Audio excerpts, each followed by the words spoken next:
दोस्तों, क्या आप तैयार हैं अपना असली रूप दिखाने के लिए, अपने अंदर छुपे उस शेर को जागृत करने के लिए?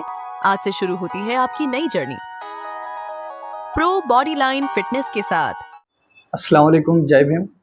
आज social democratic party of India की जानिब से जो हम आज एक प्रेस कॉन्फ्रेंस कर रहे हैं, उसकी वजह यह है कि जो 6 मार्च से जो बजट सेशन जो चलने वाला है, उसके रिलेटेड एक social democratic party of India एक अल्टरनेटिव बजट के तौर पर कांग्रेस सरकार को पेश कर चुकी है कि हम चाहते हैं कि बजट इस तरीके से बनाया जाए ताकि एक वेलफेयर स्टेट के लिए एक बजट हो। इस बार उनका देखिए, हिंदुस्तान का कॉन्स्टिट्यूशन, हिंदुस्तान का जो संविधान है, हर शहरी को एक पॉलिटिकली, इकोनॉमिकल और सोशल जस्टिस देता है। और ये जो संविधान है सबको बराबरी, भाईचारा और आज़ादी का हक देता है। ये जो भी बजट बना रहे हैं विथआउट एनी डिस्क्रिमिनेशन, किसी के साथ जात पात का भेदभाव किए बिना, हर एक को इक्वालिटी के बेस पर, ये कॉन्स्टिट्यूशन वैल्यूज के बेस पर ये बजट सेशन चलाया जाए, ये बजट पेश किया जाए। देख रहे हैं कि कर्नाटका में गरीबी, बेरोजगारी और महंगाई बढ़ रही है और यहाँ अमीर और गरीब के बीच बहुत बड़ा गैप होता हुए हमें नजर आ रहा है। जैसा कि शेड्यूल कास्ट, शेड्यूल ट्राइब्स और ओबीसी अदर बैकवर्ड कास्टिस हो या फिर मजदूर हो या फिर किसान हो, इन तमामों को उनके राइट्स नहीं दिए जा रहे हैं। हम चाहते हैं, हम social democratic party of India वाले इस बार कांग्रेस सरकार सिद्धरामैया से एक मुतालबा कर रहे हैं कि इस बार का जो आप बजट पेश कर रहे हो, ये बजट जनता बजट के तौर पर हो, पीपल्स बजट के तौर पर हो, जो अवाम के फलाह बहबूद के लिए आप ये बजट बनाएं। 6 मार्च को इस बजट के लिए हम सिद्धरामैया को भी, हमारी मुलाकात भी हमारे स्टेट कमेटी मेंबर्स की, और हम बहुत सारे एमएलएस को भी इस बजट के रिलेटेड एक बुकलेट जो है हमारी, हम इस बार जनता बजट बोलकर एक जो बुकलेट बनाए हैं, इसमें तमाम चीजें मौजूद हैं कि किस तरीके से इस बार का बजट होना चाहिए। हम तमाम एमएलएस को मिलकर और तमाम मिनिस्टर्स को मिलकर एक हम जनता बजट का ये बुकलेट हम उनको हैंड ओवर कर चुके हैं। आखिर बजट कहते किसको हैं? बजट कहते उसको हैं जो वेलफेयर स्टेट के लिए हो और अवाम के फलाह बहबूद के लिए हो। मैं कर्नाटका की अवाम से कहता हूं कि बजट जो बनाया जाता है, जो हम टैक्स, हमारे पास से जो टैक्स कलेक्ट किया जाता है एक वेलफेयर स्टेट के नाम पर, आज जो जनता की तरफ से जो टैक्स कलेक्ट किया जा रहा है एक वेलफेयर स्टेट के नाम पर कलेक्ट किया जाता है। जब हम बजट को देखते हैं तो कहीं हमें वेलफेयर स्टेट नजर नहीं आता।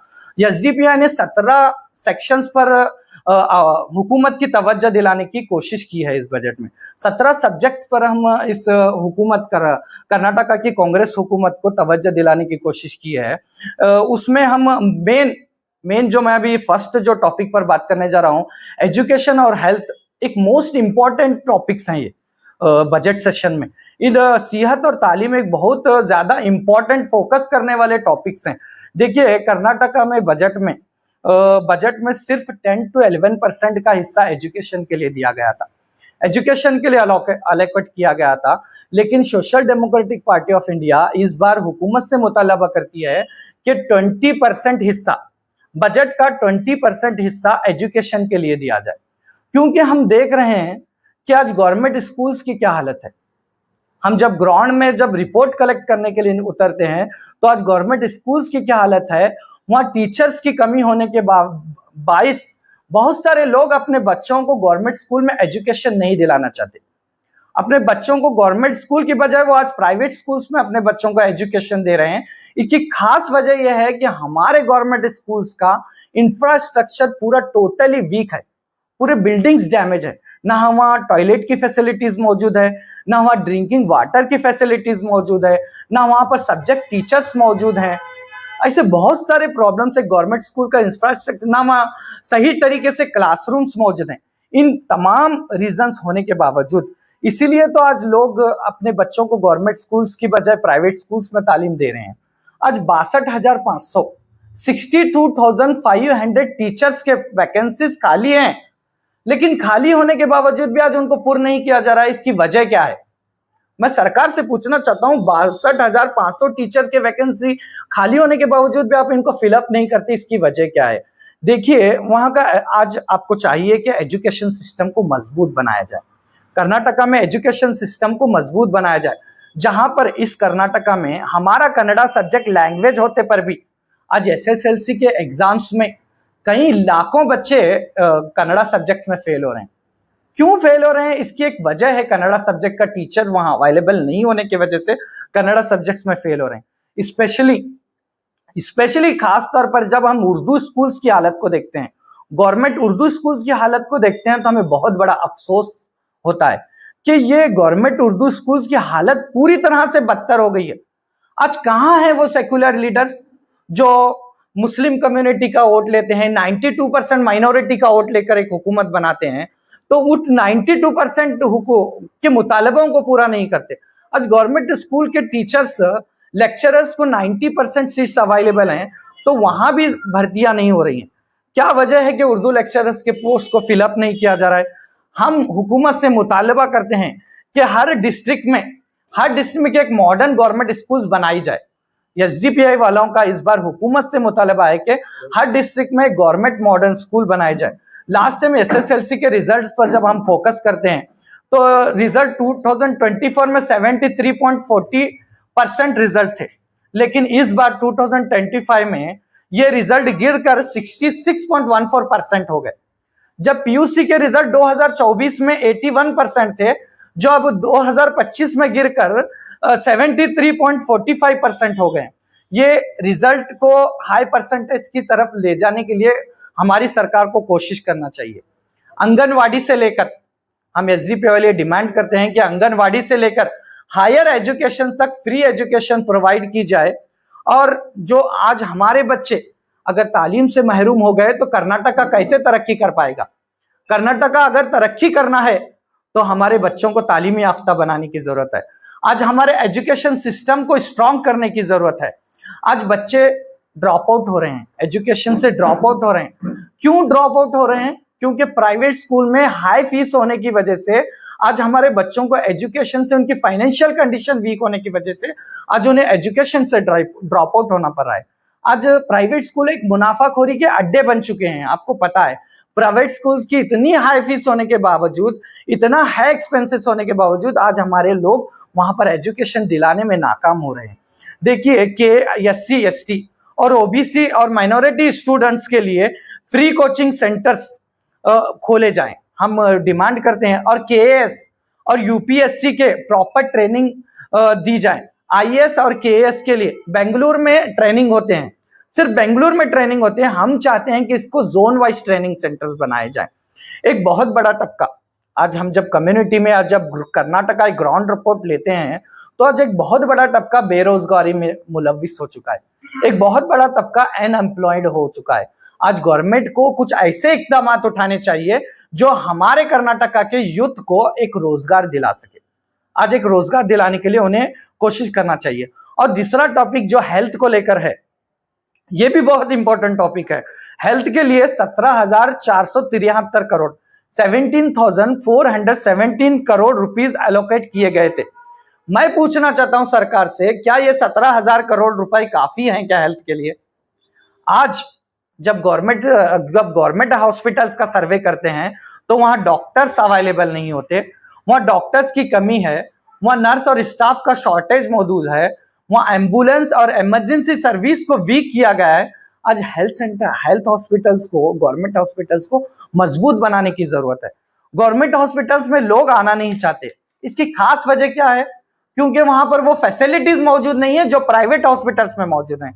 हम सिद्धरामैया सरकार से एक मुतालबा करते हैं कि आप गवर्नमेंट हॉस्पिटल को उस तरीके से बनाए कि हर एक शख्स वहां पर आके अपना ट्रीटमेंट कर ले। और 650 करोड़ रुपए हम हुकूमत से मुतालबा करते हैं कि 650 करोड़ रुपए हर डिस्ट्रिक्ट के लिए एक गवर्नमेंट हॉस्पिटल को एलोकेट किया जाए और हर डिस्ट्रिक्ट में गवर्नमेंट मेडिकल कॉलेज बनाई जाए ताकि हर गरीब का बच्चा भी डॉक्टर बन सके। सिर्फ अमीर के बच्चों को ही डॉक्टर बनने का हक नहीं है, कुछ मेरिट बच्चे भी होते हैं जो गरीब खानदान से ताल्लुक रखते हैं, इन बच्चों को भी डॉक्टर बनने का राइट है। तो उस राइट के हिसाब से गवर्नमेंट मेडिकल कॉलेज बनाई जाए और गवर्नमेंट हॉस्पिटल्स में डायलिसिस और हार्ट सर्जरी को लेकर जो भी गवर्नमेंट हॉस्पिटल्स बनाए गए हैं, डायलिसिस और हार्ट सर्जरी को लेकर जो मेजर ट्रीटमेंट्स हैं उसका फ्री ट्रीटमेंट किया जाए या फिर सब्सिडी कर दी जाए। ये हम एसडीपी वाले डिमांड करते हैं। और कर्नाटका में थर्ड पॉइंट मैं जो बात करने जा रहा हूं, कर्नाटका में जो माइनॉरिटी वेलफेयर के लिए जो 10,000 करोड़ रुपए का आपने बजट एलोकेट किया, मैं पूछना चाहता हूं इस बैठी हुई सरकार से, क्या ये 10,000 करोड़ रुपए का बजट क्या माइनॉरिटी के लिए काफी है? क्या माइनॉरिटीज के लिए 10,000 करोड़ रुपए काफी है? क्या 10,000 करोड़ रुपए जो उन्होंने सैंक्शन किए, आज तक उसका सही तरह से 100% ग्राउंड लेवल पर इंप्लीमेंटेशन भी नहीं हो पाया। जो लास्ट टाइम का जो बजट था, सही तरीके से उसका इंप्लीमेंटेशन नहीं हुआ। लास्ट टाइम जो बजट उनका जो सैंक्शन एलोकेट किए थे, 57% बजट वो लोग इस्तेमाल किए हैं। 24,000 करोड़ रुपए जो लास्ट ईयर के बजट में 24,000 करोड़ रुपए को आज तक यूटिलाइज नहीं किया गया। बजट सिर्फ दिखावे के लिए नहीं होना चाहिए, बजट ग्राउंड लेवल पर यूटिलाइज करने के लिए बजट होना चाहिए।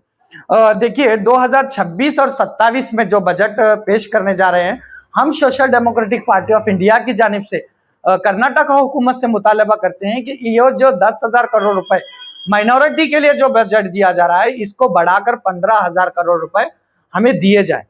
सच्चर कमेटी की रिपोर्ट 2006 की जब सच्चर कमेटी की रिपोर्ट हम उठाकर देखते हैं, तो उस रिपोर्ट में कहा जाता है कि मुसलमानों की हालत दलितों से भी नीचे आ गई है सोशली, इकोनॉमिकली। लेकिन आज हमारे जो सेक्युलर लीडर्स, आज जो हमारे मुसलमानों के एमएलएज हैं, आज इन मुसलमानों की हालत को डेवलप करने के लिए आज इनका स्टैंड क्या है?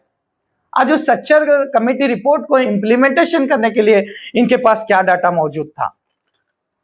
और मैं बताना चाहता हूं वक्फ प्रॉपर्टीज, जो वक्फ के जो प्रॉपर्टीज जो हैं, इनके प्रोटेक्शन के लिए हम हुकूमत से मुतालबा करते हैं। एक तो वक्फ का बहुत बड़ा मसला सेंटर में चल कर है, नेशनल लेवल पर। ऐसे हालात में वक्फ का प्रॉपर्टीज का सेफ्टी करना हमारा फर्ज है, सरकार का फर्ज है। कर्नाटका में जितने भी वक्फ प्रॉपर्टीज हैं, उन वक्फ प्रॉपर्टीज के लिए अब 1,000 करोड़ रुपीज उन्हें अलोकेट किए जाए, हम ये हुकूमत से मुतालबा करते हैं। और माइनॉरिटीज के जितने भी हॉस्टल्स हैं, जितने भी गवर्नमेंट कॉलेजेस हैं, और जितने भी बिल्डिंग्स हैं, जो पुरानी डैमेजेस बिल्डिंग है जो हॉस्टल्स के, उनको रिनोवेशन किए जाए और पुरानी बिल्डिंग्स को रिपेयर किया जाए, जो माइनॉरिटीज के जो हैं। और जो भी बच्चे इंजीनियरिंग पढ़ रहे हैं या मेडिकल की पढ़ाई जो पढ़ रहे हैं, इन लोगों को हम हुकूमत से मुतालबा करते हैं, इनको सालाना 50,000 का एक स्कॉलरशिप दी जाए, ताकि वो फाइनेंशियली अपने आप को सपोर्ट कर सकते हैं। केएमडीसी के लोन्स, जो केएमडीसी के जो लोन्स हैं, जो 20 करोड़ एलोकेट किए जाते हैं हर बार, जो 20 करोड़ एलोकेट किए जाते हैं, हम इस बार हुकूमत से मुतालबा करते हैं कि वो 20 करोड़ से बढ़ाकर 25 करोड़ कर दिए जाए। और उर्दू भवन और संस्कृत भवन के लिए, उर्दू भवन और संस्कृत भवन सेंटर्स के लिए 100 करोड़ रुपए एलोकेट करने का हम लोग मुतालबा करते हैं इस बजट में। और मस्जिद और कब्रिस्तान के मेंटेनेंस के लिए हम हुकूमत से मुतालबा करते हैं कि 500 करोड़ रुपए का एलोकेशन हमें दिया जाए। और देख रहे हैं कि हिस्टोरिकल मॉन्यूमेंट्स की हालत क्या है। चौथा पॉइंट मैं उस पर बात करना चाहता हूं। देख रहे हैं कि हमारे हिस्टोरिकल मॉन्यूमेंट्स की हालत क्या है, हमारे हिस्टोरिकल हेरिटेज की हालत क्या है। आज कर्नाटका में इतने हिस्टोरिकल मॉन्यूमेंट्स होने के बावजूद भी आज उनकी तरफ आज सरकार की तवज्जो नहीं है। आखिर क्या बात है कि सरकार की तवज्जो इस हिस्टोरिकल मॉन्यूमेंट्स की तरफ नहीं है? आज बीजापुर शहर में इतने सारे हिस्टोरिकल मॉन्यूमेंट्स हैं। हालांकि बिजापुर डिस्ट्रिक्ट से मिनिस्टर एमबी पाटिल साहब यहाँ पर रहते हैं, शिवानंद पाटिल साहब बागेवाड़ी के एमएलए यहाँ पर रहते हैं, और मुद्देबिहाड़ के एमएलए यहाँ पर हैं, और सिंदगी के मनगोली साहब यहाँ पर रहते हैं, और नागठान के कड़कजोन साहब यहाँ पर रहते हैं। इन तमामों की तवज्जो इस हिस्टोरिकल मॉन्यूमेंट्स की तरफ क्यों नहीं है? मैं यतनाड़ के बारे में तो बात नहीं करना चाहता आज के प्रेस कॉन्फ्रेंस में, क्योंकि यतनाड़ से हम अपील नहीं कर सकते, क्योंकि यतनाड़ डेवलपमेंट की बात नहीं करता। अगर वो बात करता है तो हिंदू मुस्लिम की बात करता है। मैं यतनाड़ को इसकी तरफ तवज्जो दिलाने की कोशिश नहीं करूंगा, और उसका जिक्र करके आज के इस प्रेस कॉन्फ्रेंस को मैं खराब नहीं करना चाहता। मैं आगे बढ़ना चाहता हूं, मेरे प्रेस कॉन्फ्रेंस के नेक्स्ट पॉइंट की तरफ जाना चाहता हूं। आज फार्मर्स, हमारे जो किसान तबका है, आज जो हमारा एग्रीकल्चर है, ये इनके वेलफेयर के लिए आज हमारे गवर्नमेंट को एक अच्छा बजट देना चाहिए। लास्ट टाइम किसान के लिए जो एलोकेट किए गए 51,339 करोड़ रुपए उनको एलोकेट किए गए थे किसानों के लिए। लेकिन हम हुकूमत से मुतालबा करते हैं कि इस बार हमारे किसानों को, हमारे फार्मर्स को 60,000 करोड़ का एलोकेशन दिया जाए, ताकि किसान की जिंदगी बेहतर बन सके।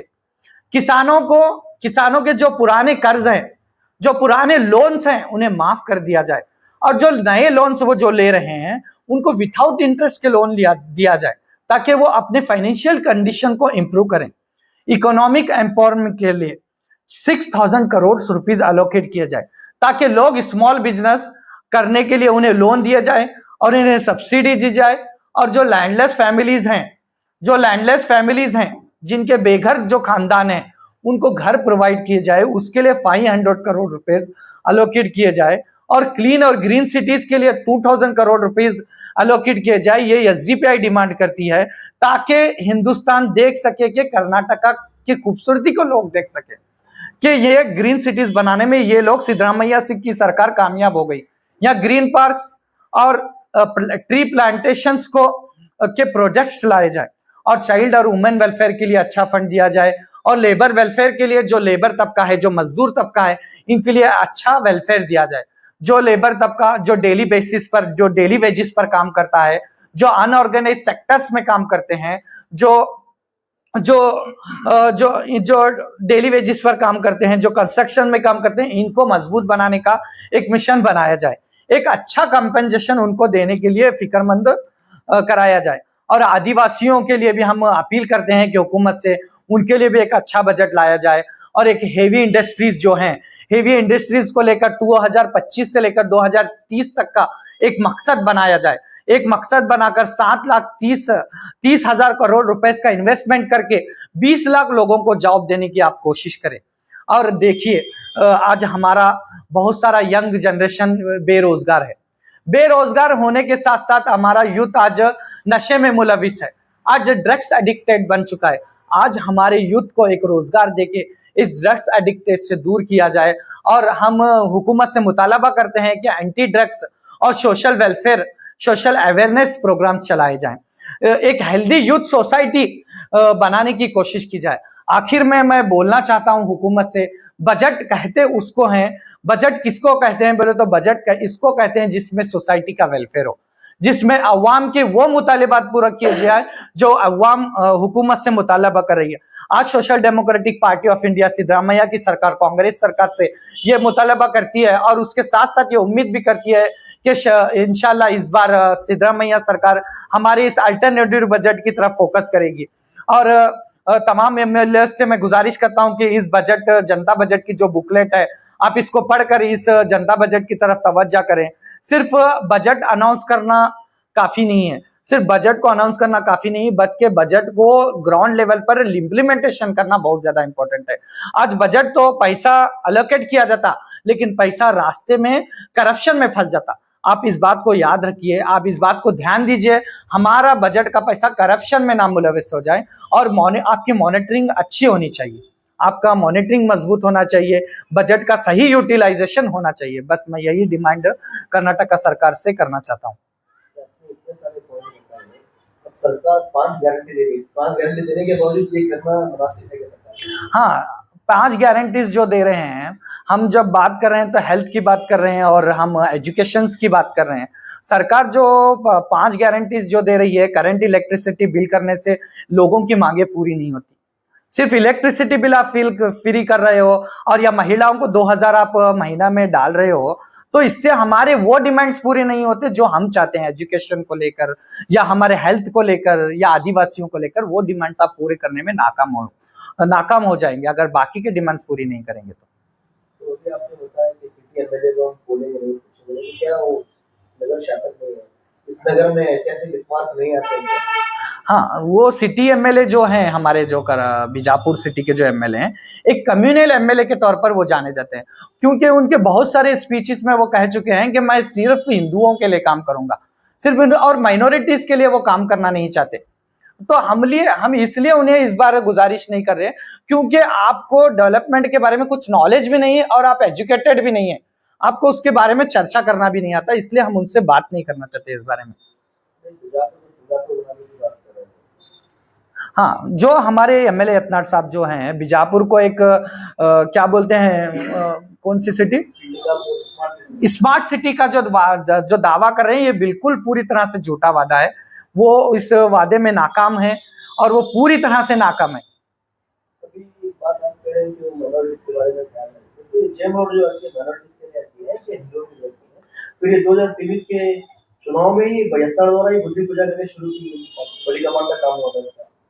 हाँ, वही जो माइनॉरिटीज के फंड सैंक्शन किए जाते हैं, मैं आखिरी पॉइंट्स आपको मेरे स्पीच में बोला कि फंड सैंक्शन एलोकेट किए जाते हैं, लेकिन रास्ते में करप्शन की वजह से फंस जा रहे हैं वो। आप इसके तरफ से आप सिद्धरामैया सरकार, कांग्रेस सरकार की अच्छी मजबूत मॉनिटरिंग नहीं है, कहाँ करप्शन हो रहा है, कहाँ आपके फंड का यूटिलाइजेशन हो रहा है या नहीं, ये मॉनिटरिंग में फेल है वो लोग। मॉनिटरिंग सही तरीके से नहीं हो पा रहा है, इसलिए तो ये काम नहीं हो रहे हैं। वार्ड नंबर 20 में भी बुद्धि पूजा की है। ऐसे बहुत सारे रोडों पर पूजा की गई है, लेकिन सिर्फ पूजा करते हैं, उस काम को वहीं पर छोड़ देते हैं, उसको सक्सेसफुल की तरफ नहीं लेके जाते। जुड़े रहिएगा आपके अपने चैनल बीजापुर समय के साथ।